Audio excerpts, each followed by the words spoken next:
Welcome to episode 1, Jesse Landis.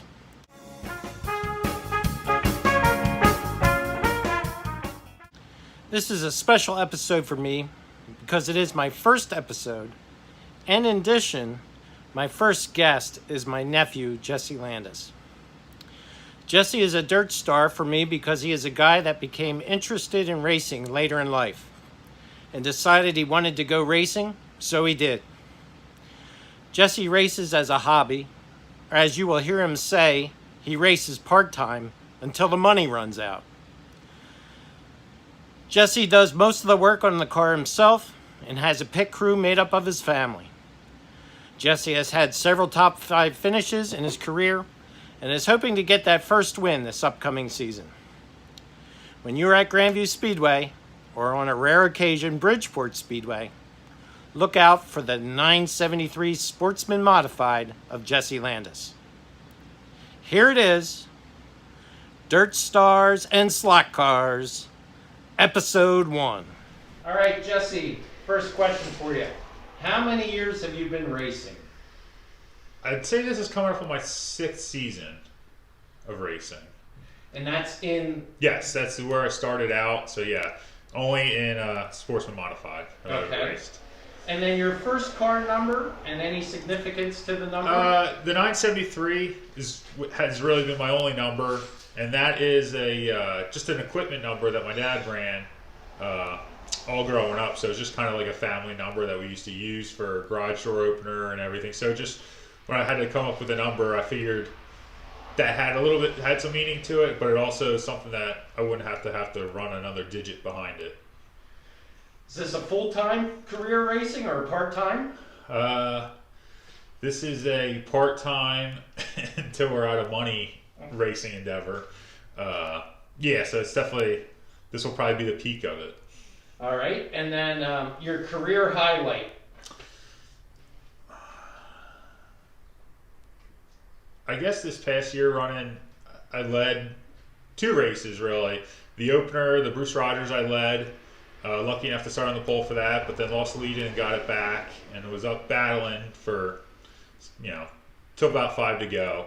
And then the last points race of the year, started 7th, got up to the lead around lap 10 or 12, and then had that till 2 to go.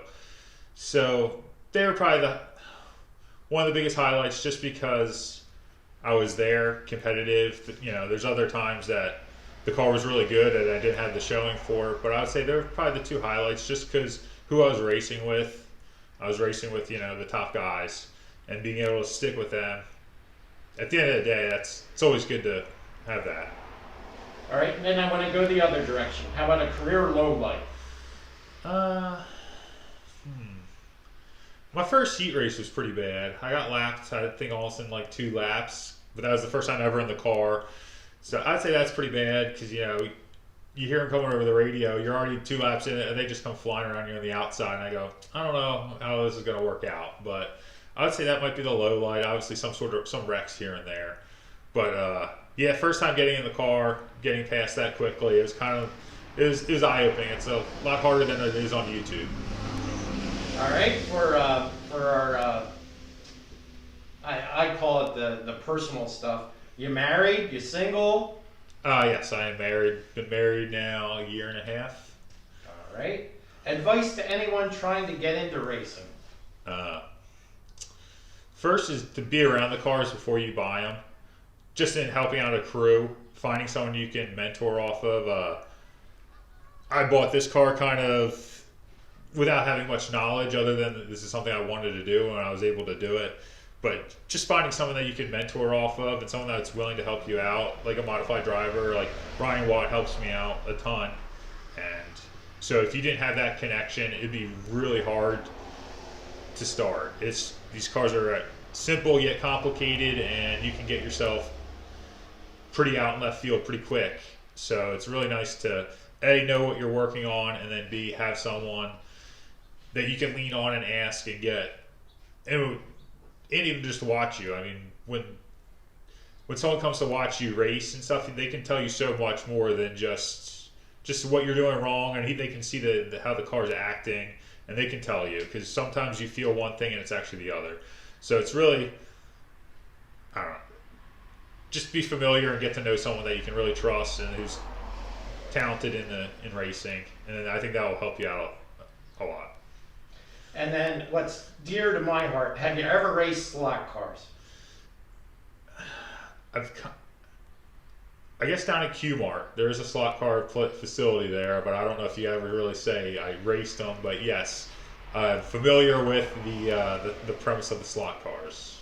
Okay. And then how about, for our last question, your upcoming race schedule? And then if you have any sponsors you want to give a shout out to, that'd be great to hear that. I mean, mainly just run Grandview. That's our home track. It's lucky it's 8 minutes away, so it's an easy tow. It's where I am most comfortable at. I mean, possibly we could run Diamond. With an open sportsman, it's starting to get harder to find places to run. So mainly that, possibly some modified specials here and there with this car. Just mainly at Grandview. So that's mainly the plan. Biggest things we need to get a win this year is just kind of be close, but to not have that, we really need to get that. And sponsors that help me out, big sponsors, KJ Doors, they've been with me for a few years, really helping out. And last year, Bernier Mechanical came on, another great guy, just helping me out.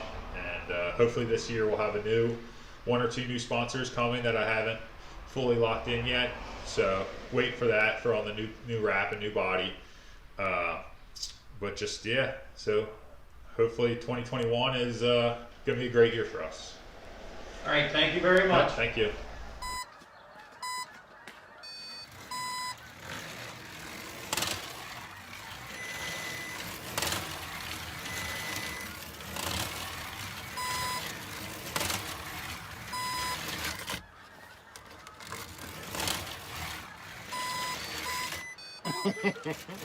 All right.